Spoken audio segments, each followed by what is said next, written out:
Good day to all and welcome to the Friendship News Hour. Today is May 14th, 2021. My name is Frank Huerta and I am joined today by Alex Kenzie. Hello, son. What's up, dude? I just got back from the gym. I kind of just rushed in here, so Oh, I couldn't pardon the tell. sleeveless. Sleeves ran away on me. Got Yeah, you. I can They tell. bursted Mine up. are a little short. Down. But I'm good, man. I got some news galore. Yeah, a lot to Past get couple. to today. But before we do, we should talk to you about what is fueling today's podcast. Frank, drinking a good cup of smooth coffee is a treat all by itself. But when it helps American heroes like veterans and first responders, it's that much better. Gun Barrel Coffee is proud to donate $1 from every item purchased to veterans and first responder charities all across the country. We are proud to have them as a sponsor of our show. From their medium blend, the Moab, which I've been drinking, mother of all beans, which has extra caffeine, perks you up, real nice, to their Double Dark, which is the Battleship Roast, and they even have their own CBD-infused blend called the Medic. All their coffees are very, very smooth without like that acid and bitterness that you get in some coffees. They offer 14 different blends and roasts in which you can get whole bean, ground, or single serve like K-cup pods. Yeah. Sal and Michael and Brian have sort of united under their love of coffee, guns, freedom in America, and have packaged that all into some delicious coffee beans. I am drinking the Space Force, delicious coffee and really fresh. I mean, you could tell as soon as you open the bag, the beans are nice and shiny. They look like they were just roasted not too long ago.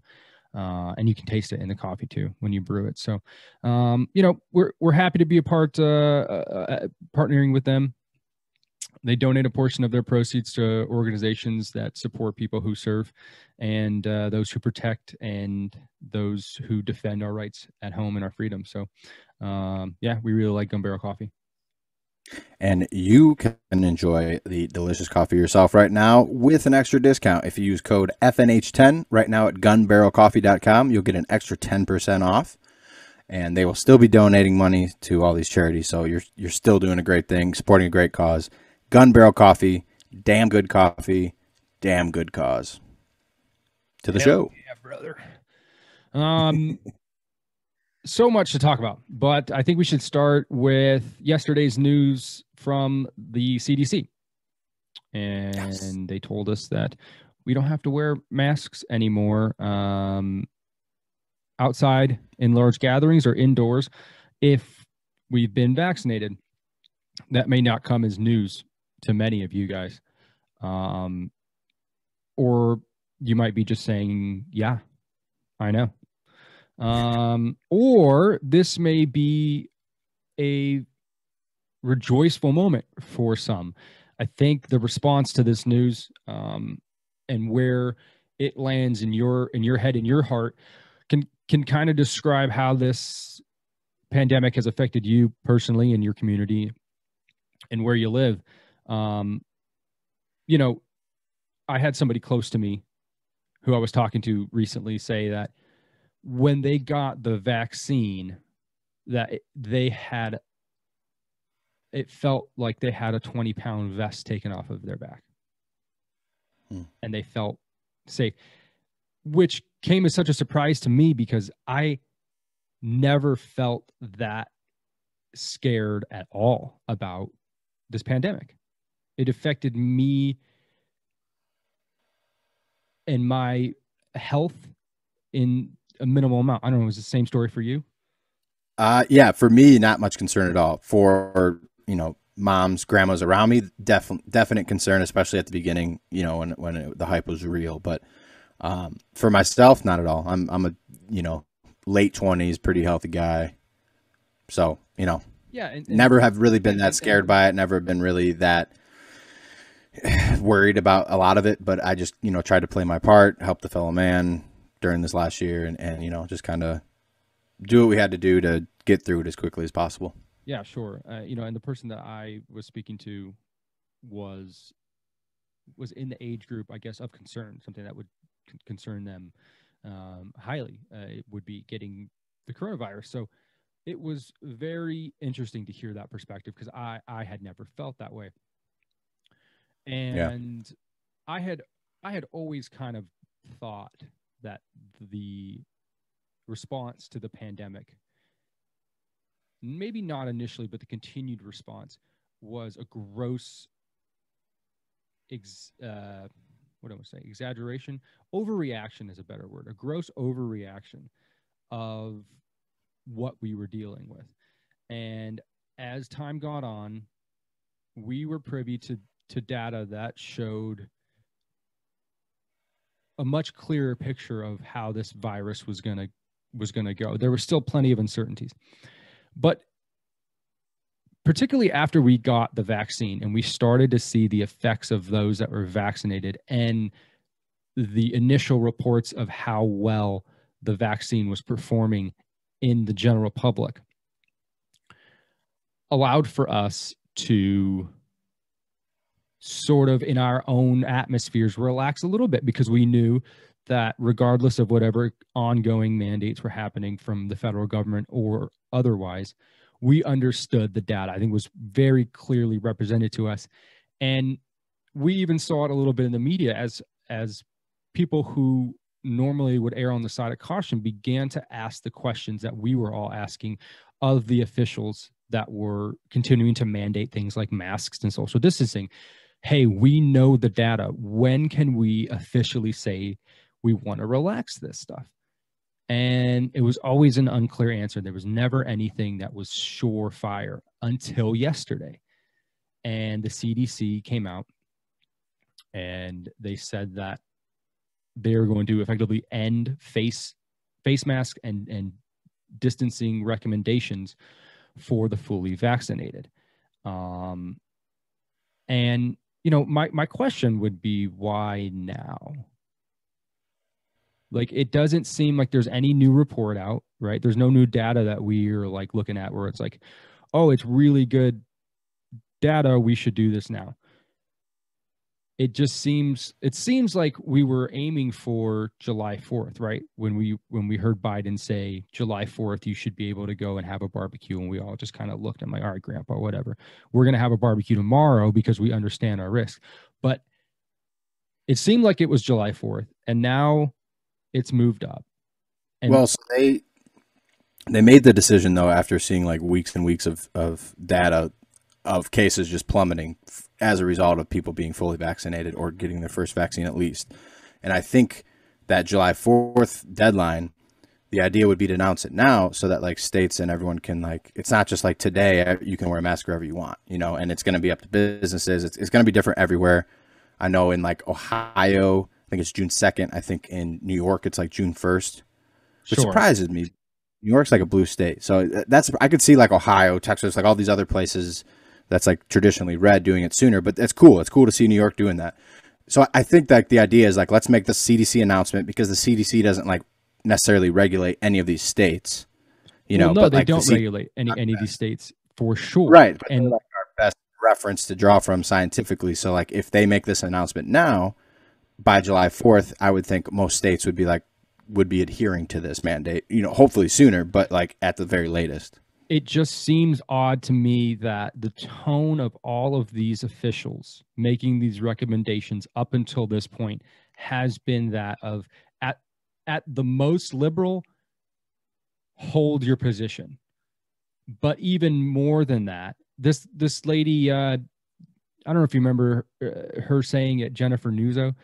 It was just weeks ago. It was probably less than a month, but no longer than a month ago. She got on television and she said, or on Facebook Live or something, and she said out loud, I can't help but acknowledge my own personal feeling of impending doom. She used the word impending doom. And like, I don't care. I haven't cared. But it is apparent to me now that there's a lot of people who actually take these words seriously. And so it just seems a little bit out of character to me that at one time everybody is going to pivot their message. Yeah, I was just talking to Sarah yesterday, and I was like, it's so funny because I don't, maybe there is like a political thing behind it, but like last week I watched Fauci talk about this and about like how we're going to be wearing masks, yada, yada, yada. And then yesterday I watched an interview with him and he's talking, no, there's no reason to wear a mask if you're fully vaccinated. Like that, it is a little weird. I don't know what the play would be, but the timing is really weird. It is weird. I mean, if you want to look at it from some skeptical, borderline cynical lenses, you could maybe see that things aren't looking great, or at least trending great economically with inflation. We've touched on inflation a bunch. It's here. There's no more doubt, and you can't cast really any more doubt about the effects of inflation because they're right in front of our faces.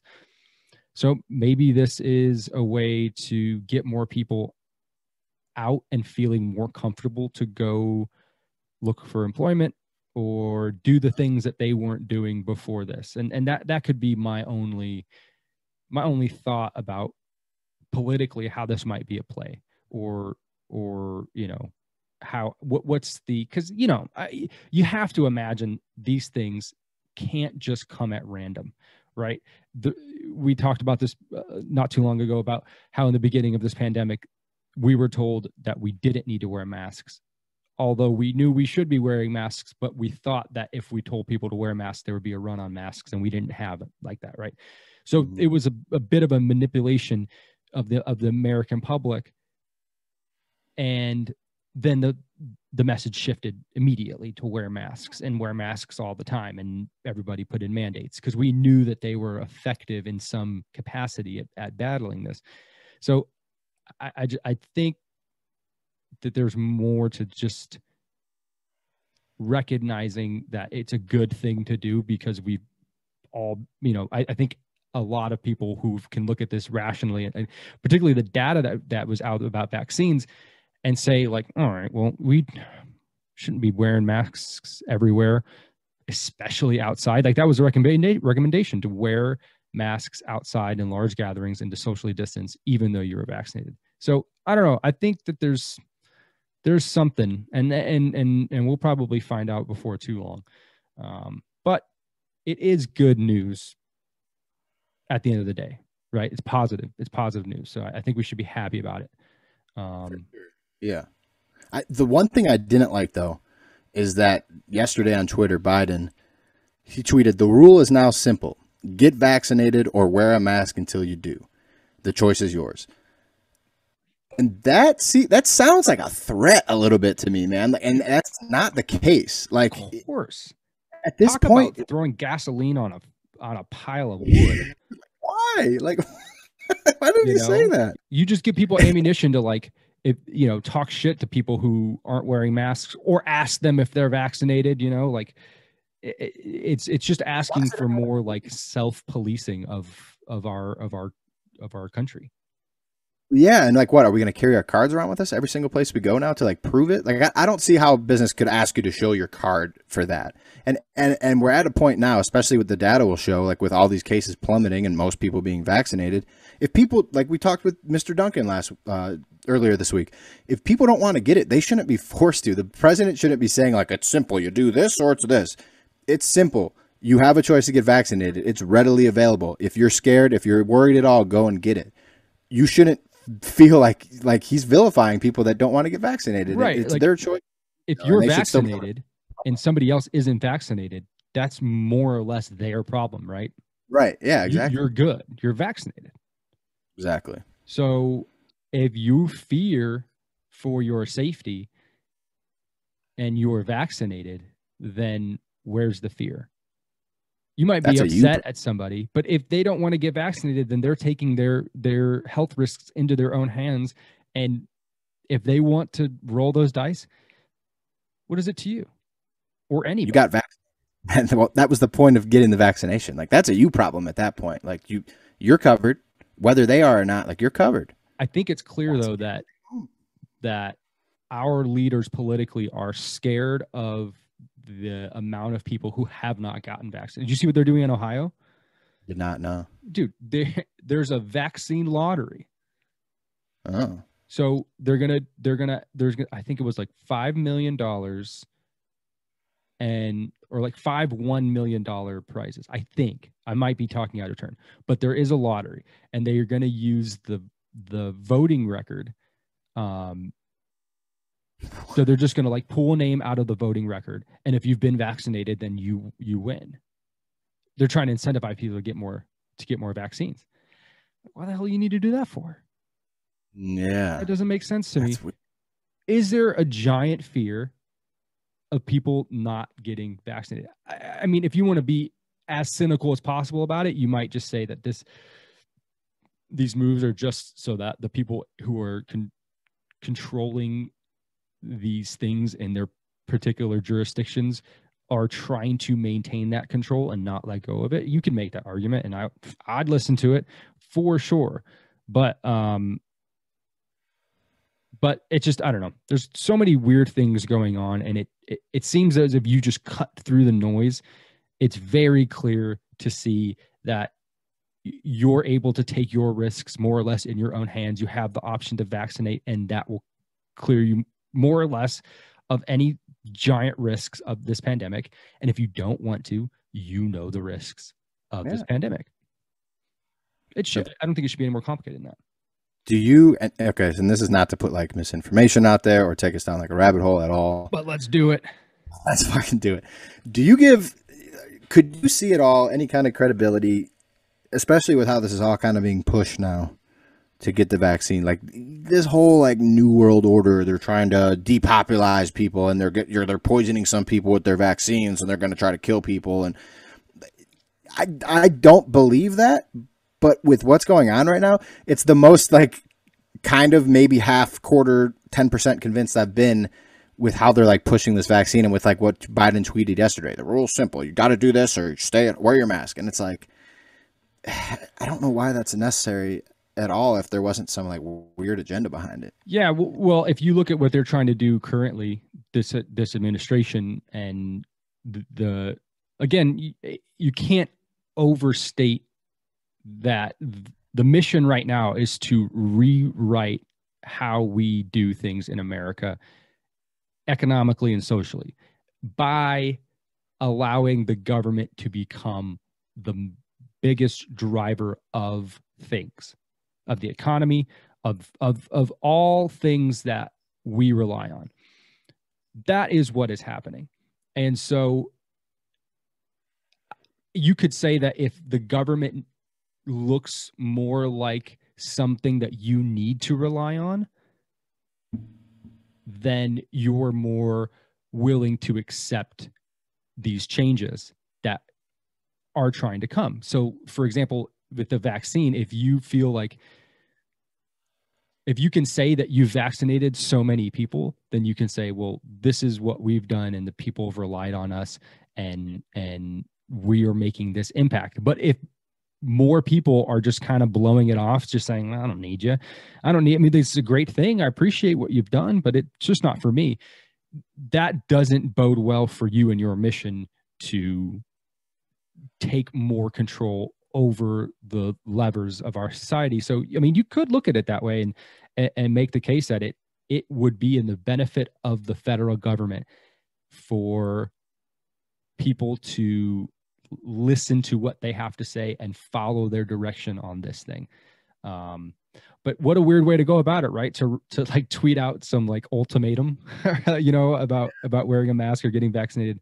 It certainly seems like not the best way to go about it at all. I mean, it seems more forceful than anything. Yeah. Oh yeah. Speaking of forceful, have you been watching what's continued to go down in over in Israel and Gaza? Oh yeah. Oh yeah. As a matter of fact, show it to you right now. There have been some. Watch our YouTube people. He's pulling the clips up right now. Yeah, man. There's been some crazy videos come out. This first one we'll see is actually from the Israeli Defense Forces. So the official Twitter account of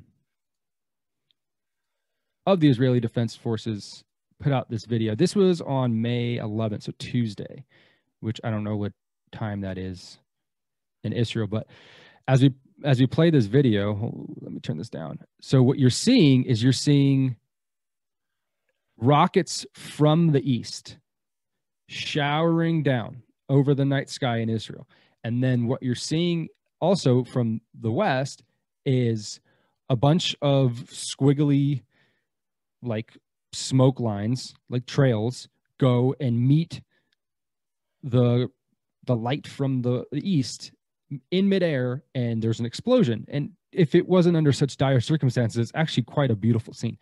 But essentially, it's rockets coming from Gaza, and it's rockets from Israel meeting them midair and colliding with them as to neutralize the rocket threat. And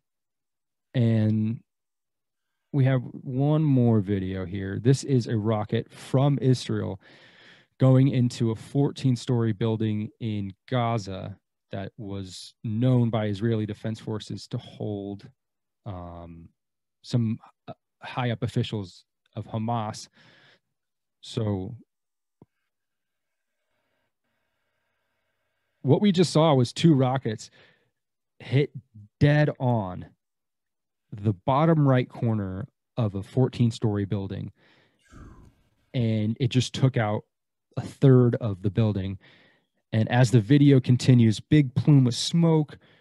There's a guy like can't be more than like 300 yards from this, and then rockets hit the other side of the building at the bottom level and just level this 14-story building.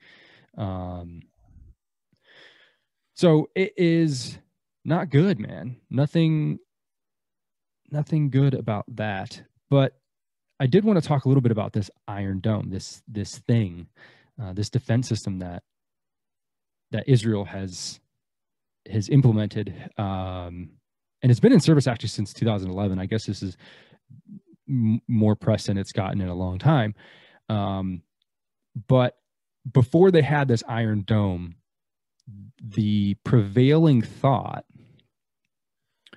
of defenses around the world is that it's impossible to have a missile defense system like they made.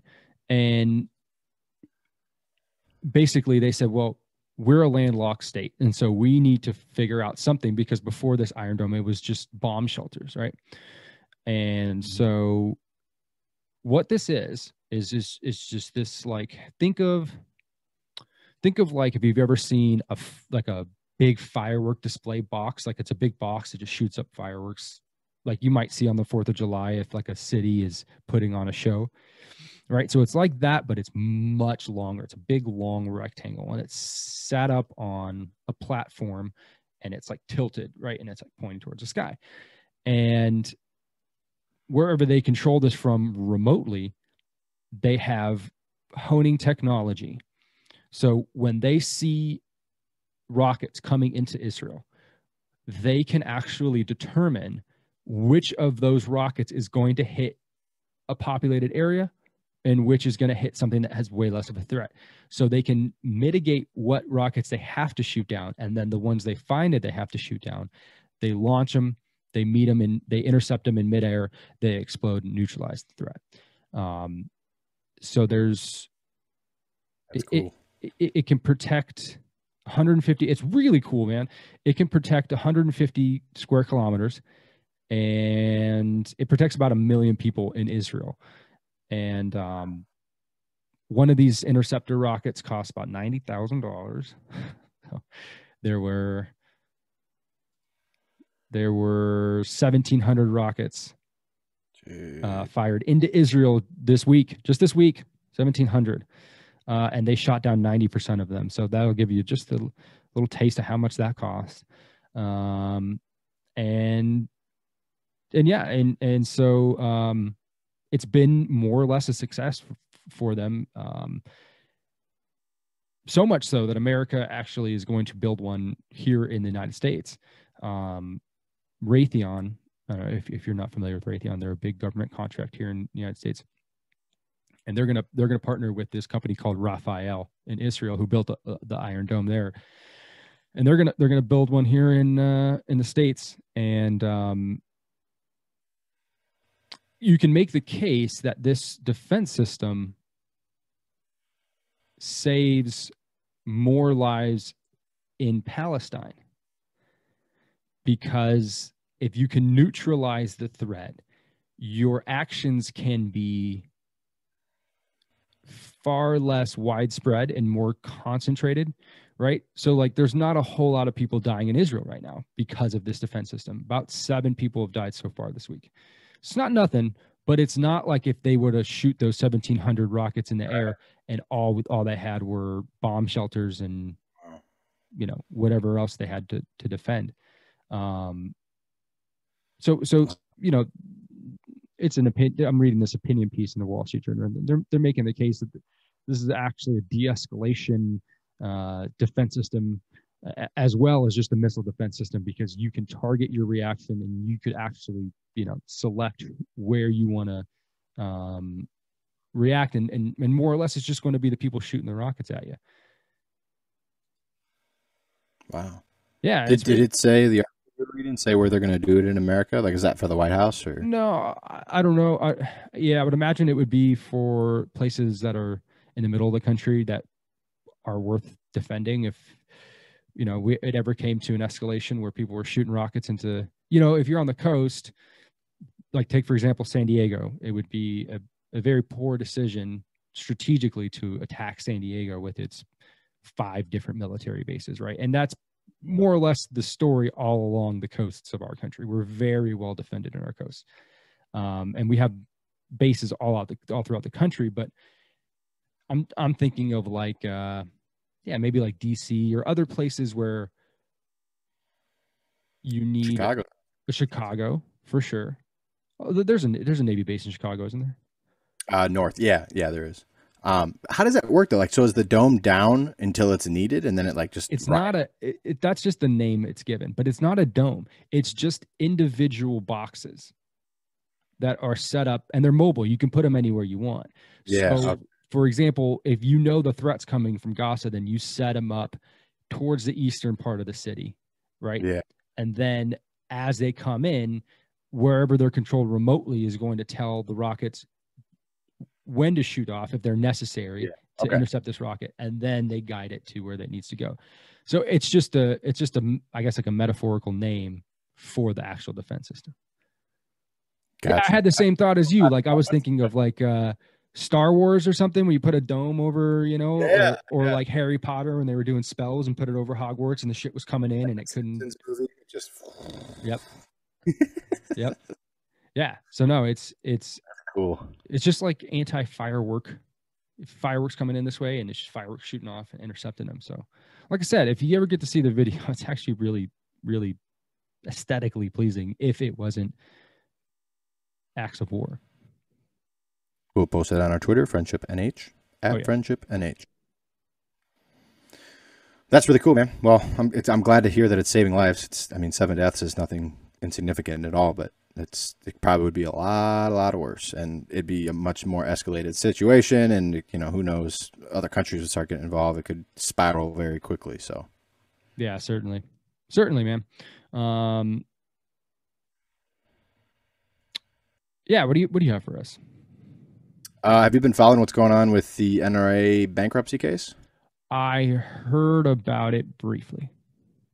Okay, so it's big L for them this week. Very big L. We didn't get to really report on it because we were doing our COVID conversation on Wednesday, but this happened on Monday, I believe. And basically, like, just to kind of give a little background to the situation, NRA got caught doing some stuff that they shouldn't have been doing. I'll go into more detail here, but basically, like, with abusive use of their funds for personal reasons. Buying, you know, all the higher ups were living lives of luxury off of the money of the NRA, which is very illegal for a nonprofit to do.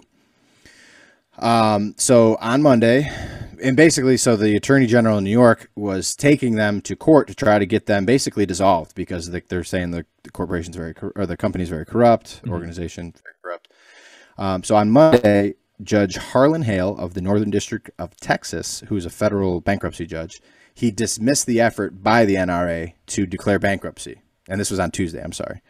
They ruled that the gun rights group had not filed the case in good faith and did so in order to avoid litigation by the New York Attorney General, Letitia James, who we just talked about with net neutrality. Her office is going against them to try to dissolve the NRA for, like I said, misusing these charitable funds. The court finds there is course to dismiss the bankruptcy case as not having been filed in good faith, both because it was filed to gain an unfair litigation advantage and because it was filed to avoid a state regulatory scheme. So they were trying to go basically move the NRA to Texas and be tried, or like have this case there. And in Texas, like, the operating rules are much, much, much looser. They also have like way more political support in Texas. So they would have, you know, stood a better chance. Yeah. Are you a gun owner? No. I'm not either, but I know plenty of them, and not one of them has ever brought up the NRA, like not even in like a show of support or that they were not in defense of them. They just didn't have any idea what benefit that they had to them, right? They were just a gun owner and they loved being a gun owner, but the NRA meant nothing to them. I got to imagine that that's more or less the attitude of a gun owner. Yeah, I mean, the idea of the NRA, they've been around since before the Civil War. They've been around for like forever, and they're basically here to like fight for the Second Amendment right. You know, which as of late has come under a lot of fire. So like they do have a lot of support from some people, but at the same time, with all this information coming out and with a lot of like members and people that donate heavily to the cause finding out that they've kind of been taken advantage of, they've been taking a lot of heat, losing a lot of support, and it's not looking good for them. And I should say, like, although their headquarters technically in Fairfax, Virginia, they've been incorporated in New York since right after the Civil War. So that's why this is all going down there. Yeah. You know, the NRA is always under fire, pardon the pun, because they defend the right to use and own weapons, particularly when it is the most contentious, right? Like after we see a mass shooting or after this, that, and the other, the NRA will be right up out front being like, this doesn't mean you get to take away our guns. And then people are, oh, well, you just support killing kids in schools or whatever, you know? Yeah. So I get their existence or why they've lasted so long, but you know what the best defense is for a Second Amendment? Our cities and states allowing riots to occur in the streets of your hometown. There is no better defender of the right to own a weapon than seeing that happen.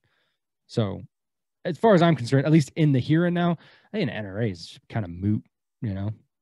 I don't know that they do more good than they do harm, particularly when you see this.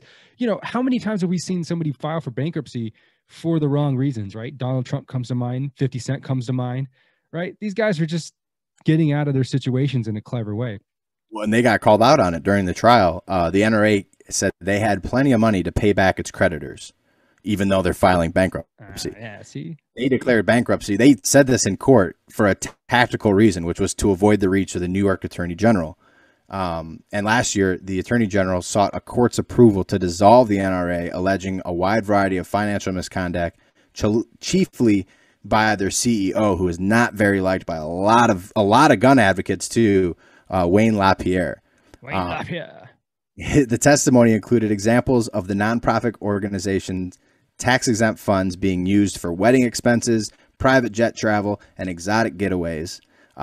Like for instance, LaPierre's private travel consultant, who was paid $26,000 a month to cater to him personally, testified about how he instructed her to alter travel invoices for the private jets that he flew, so as like to hide the actual destination of where they went, like what their business was. $26K a month, huh? That's good work if you can get it.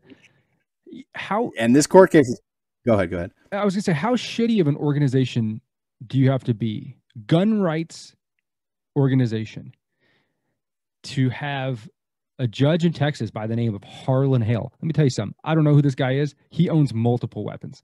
His name's Harlan Hale, and he's a judge in Texas.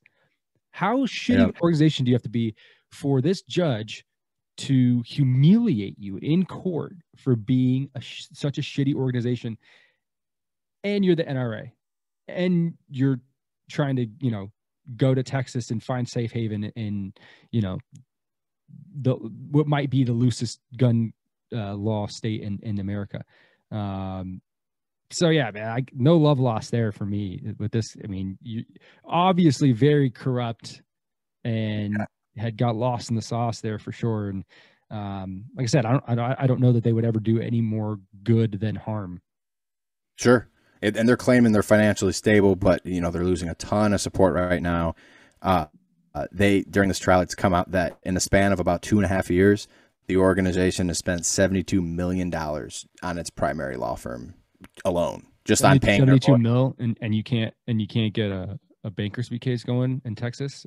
Yeah. So it's not looking good. Everything I'm seeing says that they're very, like, this will be the beginning of the end for the NRA. What it becomes, whatever, we'll see. The judge declined to actually dismiss the case with prejudice, like throwing it out completely, meaning that the NRA could still decide to file a bankruptcy petition in another place. But Hale warned that if they do that, he's going to file a new bankruptcy case. If they file a new bankruptcy case, his court would immediately take up some of its concerns about the disclosure, transparency, secrecy, conflicts of interest of litigation counsel, all of this stuff, right to wherever this opens up, which would ultimately lead to the appointment of a trustee that would oversee their organization's affairs, which I'm sure that they don't want. Yeah, for sure. I mean, it looks like this is dead. They're going to fight it out.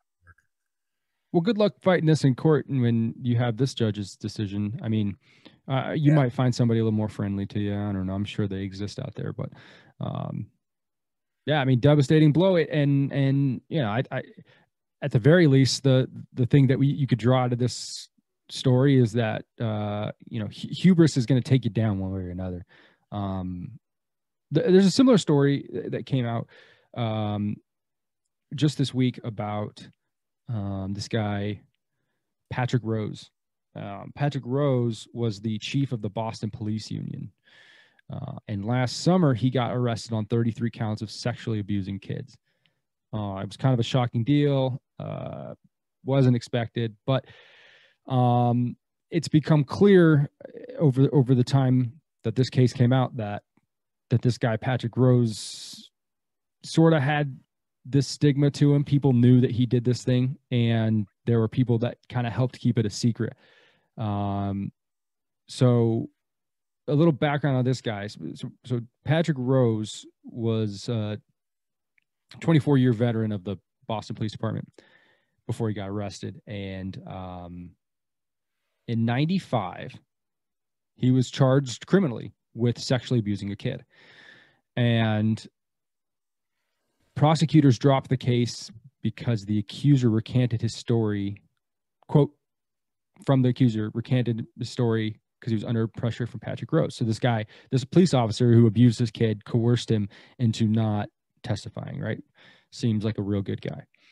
Well,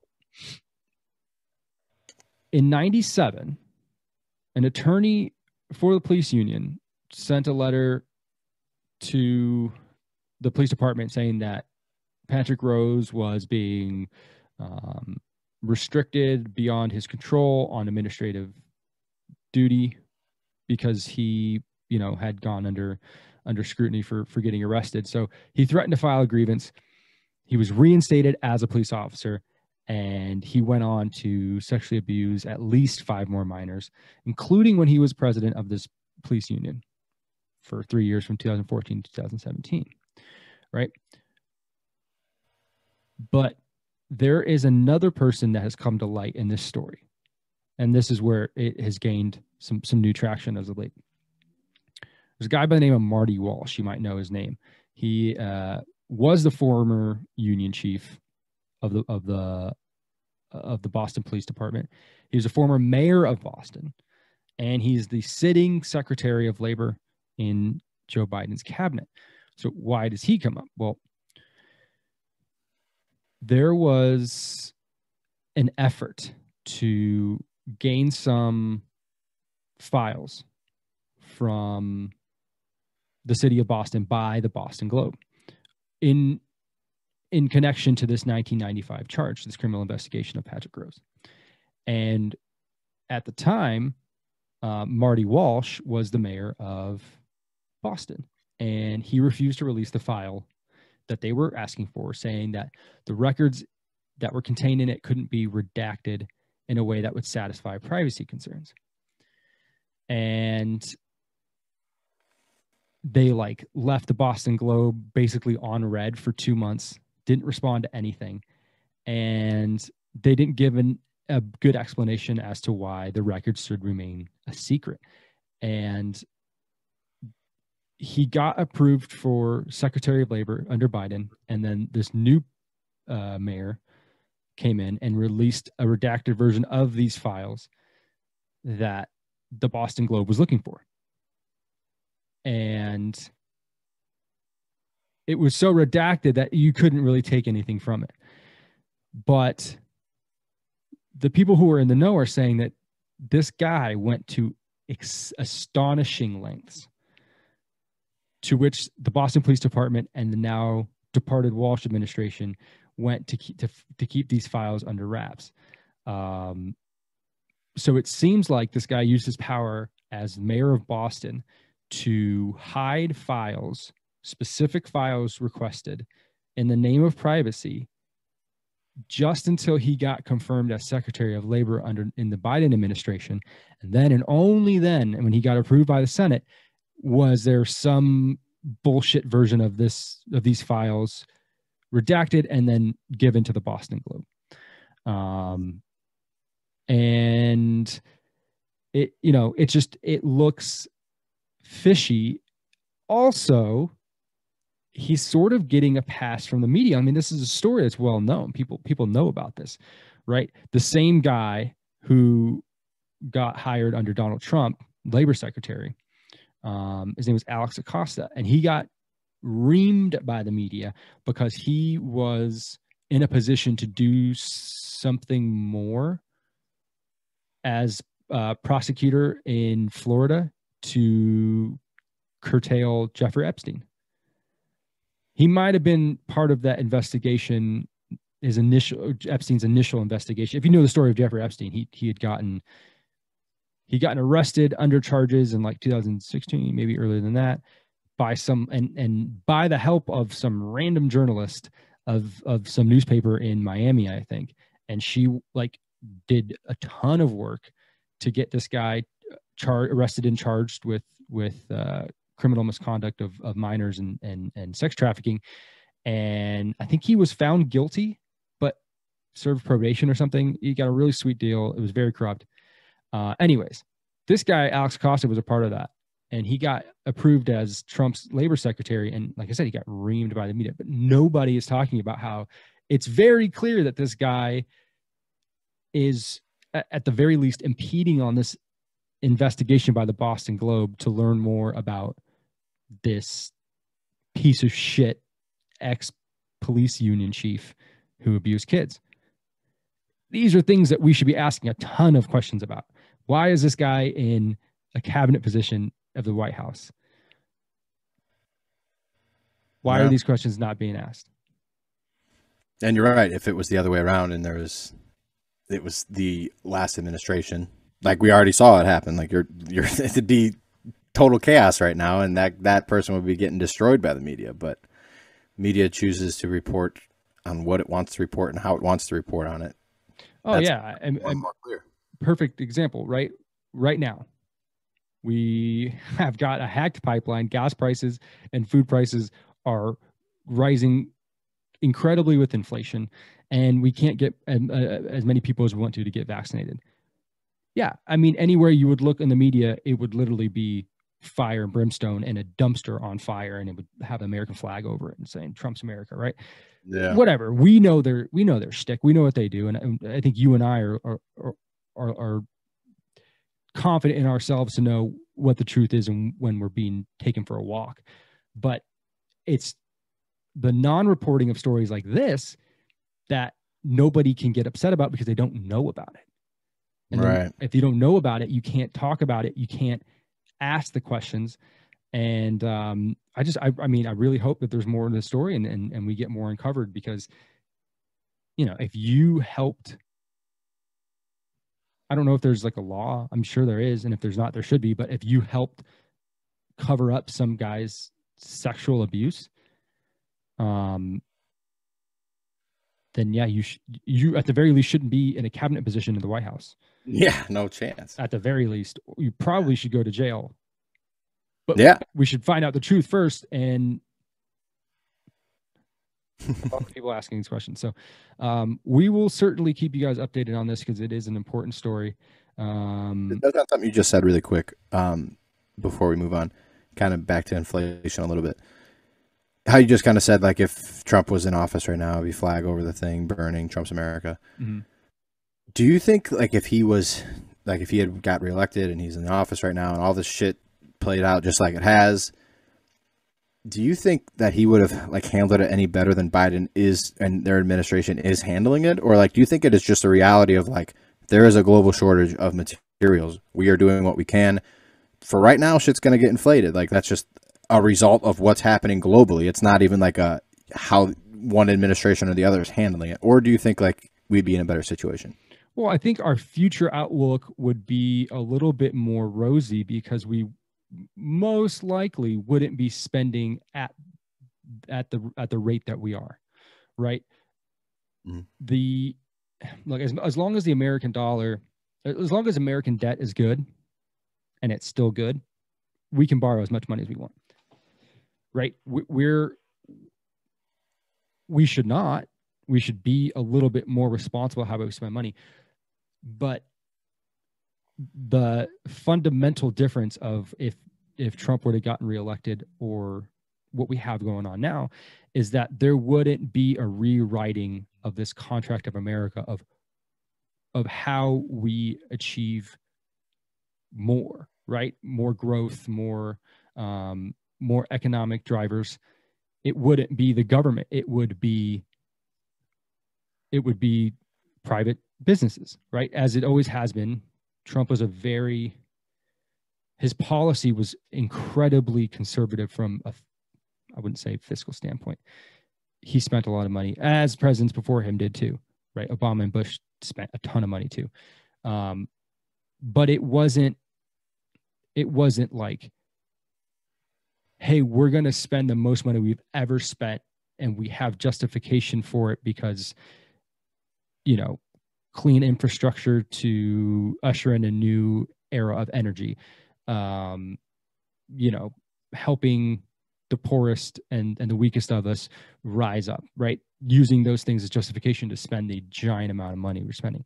So would things be different? Probably not, right? Like, Trump's not going to be able to, you know, artificially drive down the price of produce.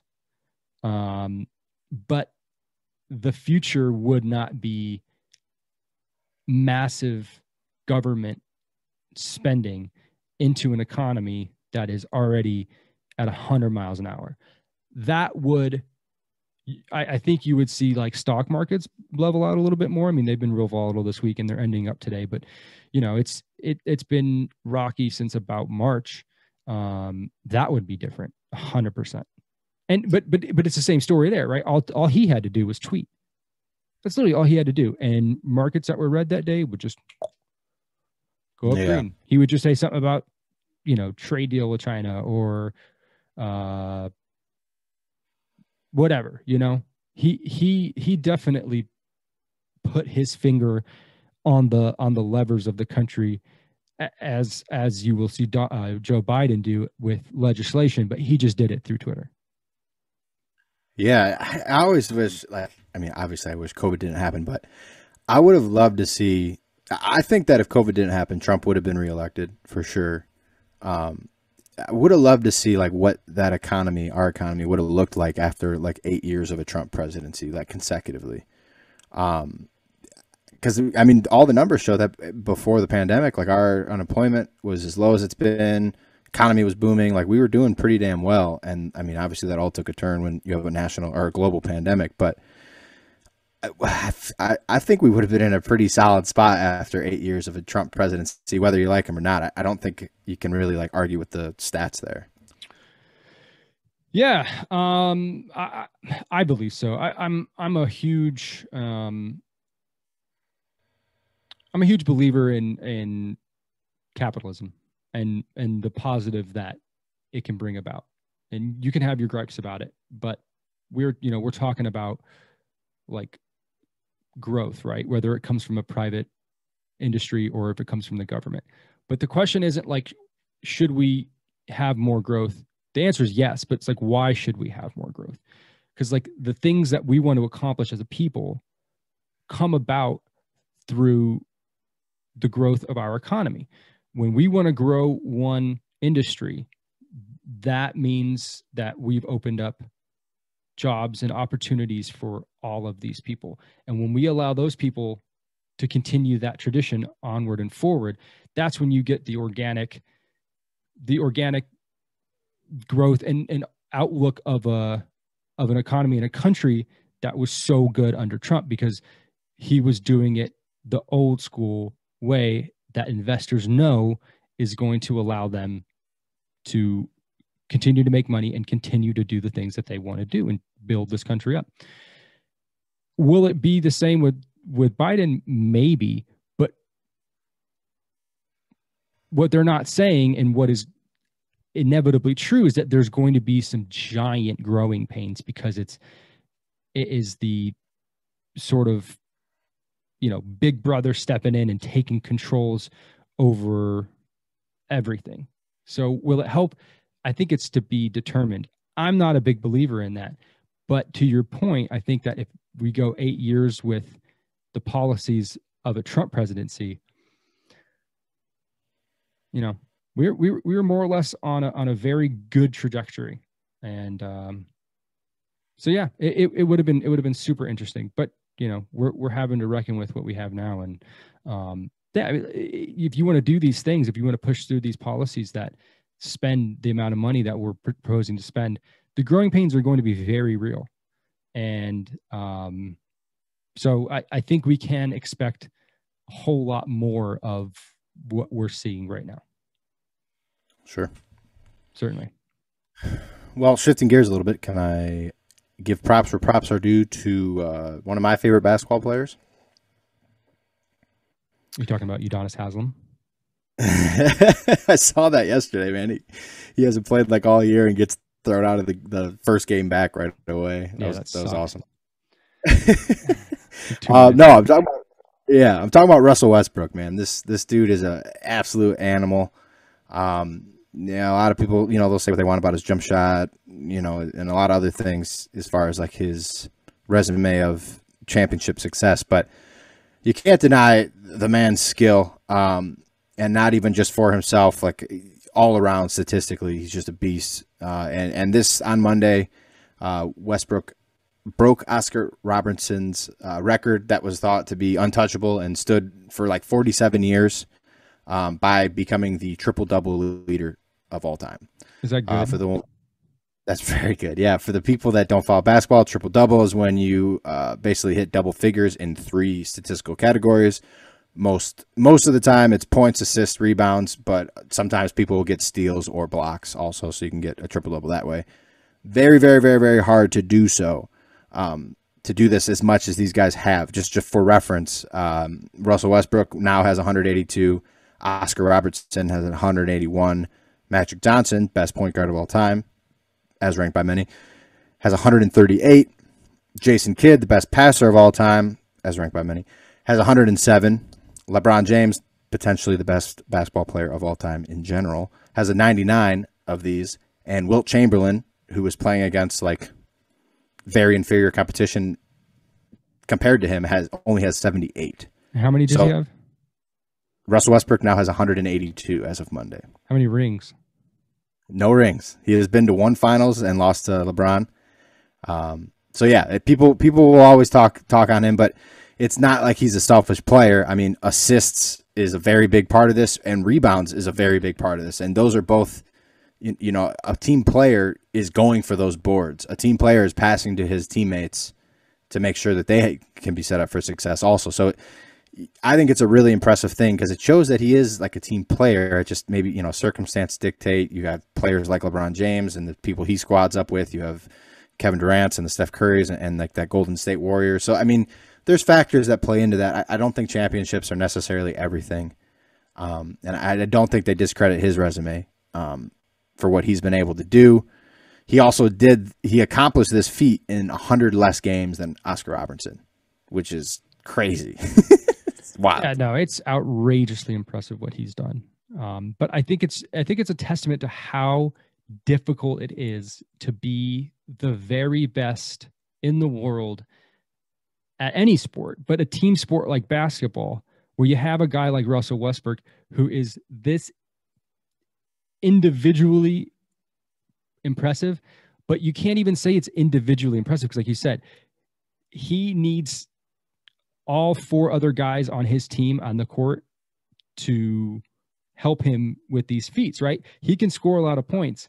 He can hustle for a bunch of rebounds, but if he's not getting those assists, then he's not getting these triple doubles. And it's just wild to me that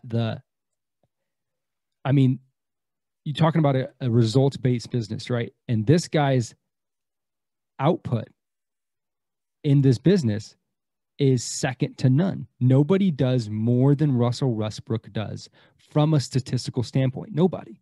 He is the best basketball player consistently over the past 5 years, statistically over all categories, but he can't win championships.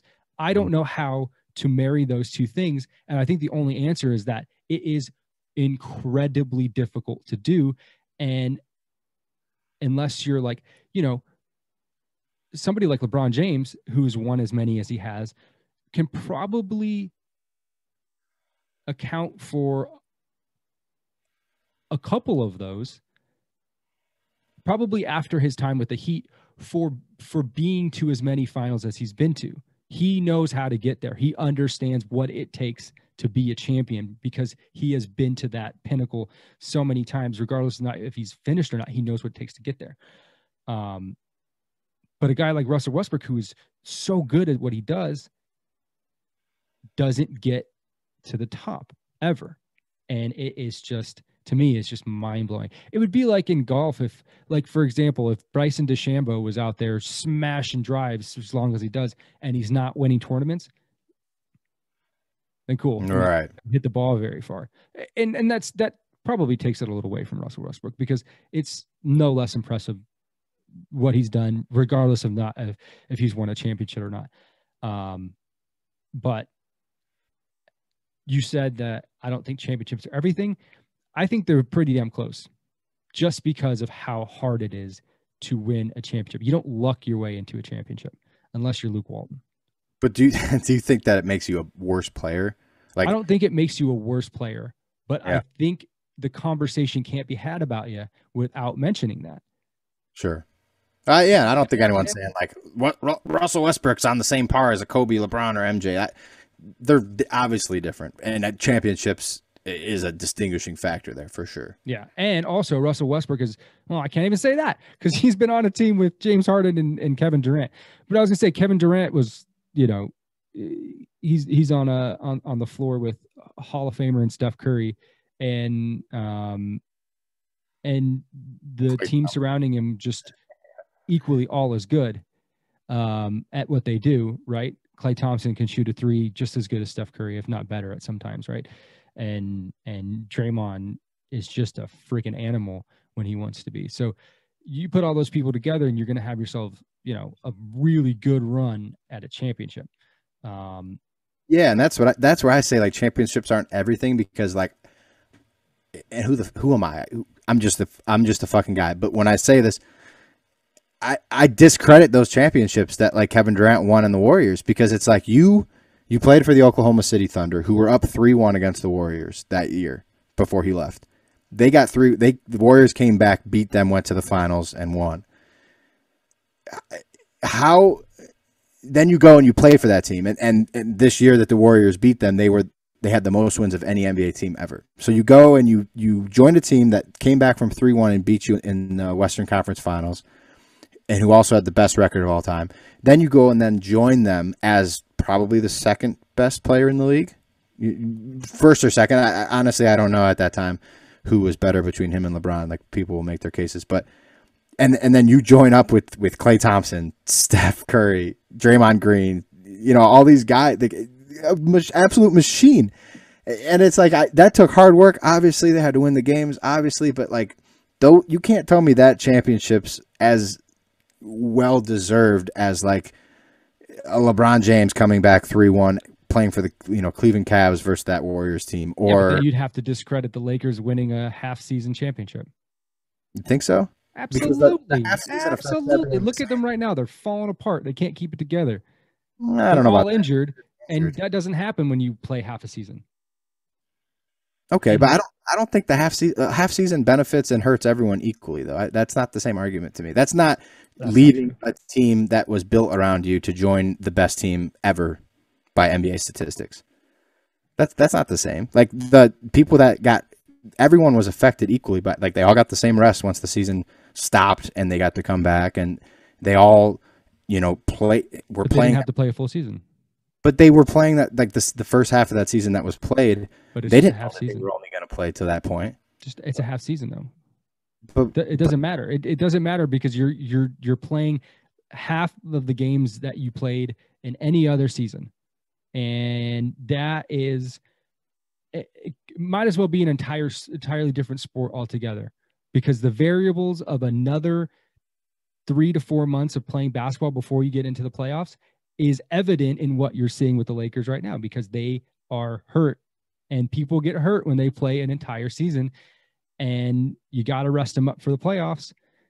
And now you're in it. Really rested for those playoffs. Now you're in it for the grit. You're not coming off of 3-4 months rest and playing however many games they played in the bubble.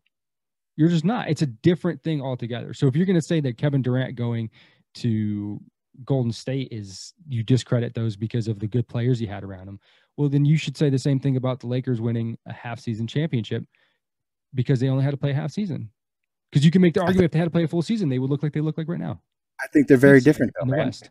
That's such a different thing to say, though, because I hear what you're saying, but at the same time, all those teams, they played half a season not knowing that the season was going to stop.